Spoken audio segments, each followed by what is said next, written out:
ایک کم عقل، نادان اور بیوقوف شخص جس کی آنکھ میں درد ہوا اور وہ ڈاکٹر کے پاس گیا۔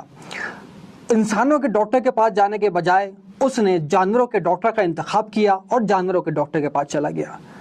جانوروں کے ڈاکٹر نے وہی کام کیا جو کہ اس کا کام تھا، اور وہ دوائی جو کہ وہ جانوروں کی آنکھ کو ٹھیک کرنے کے لیے جانوروں کو دیا کرتا تھا، اس نے اس انسان کو دے دی۔ جب اس انسان نے اس دوا کو استعمال کیا تو وہ بینائی اور وہ روشنائی جو کہ اس کی آنکھوں میں موجود تھی وہ بھی جا چکی تھی، یعنی وہ اندھا ہو چکا تھا۔ بات بڑی، لڑائی ہوئی، بات قانون تک جا پہنچی، عدالت تک جا پہنچی۔ عدالت نے یہ فیصلہ سنایا کہ اس جانوروں کے ڈاکٹر پر کوئی سزا نہیں ہے،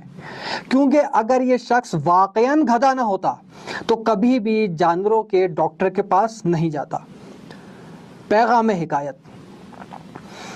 کبھی بھی بڑی ذمہ داری کسی بھی غیر عاقل اور کم تجربے رکھنے والے شخص کو نہیں دی جاتی، اور جو شخص ایسا کام کرتا ہے کہ کسی ناپختہ، غیر تجربے کار اور کم علم، کم عقل اور فہم و ہنر کی دولت سے مالا مال نہ ہونے والے شخص کو کوئی بڑی ذمہ داری دی جاتی ہے، تو یہ فیصلہ، یہ امر دانش مندانوں کے نزدیک، عقل مندوں کے نزدیک غیر عاقلانہ اور غیر حکیمانہ اور حماقت سے پُر عمل ہے۔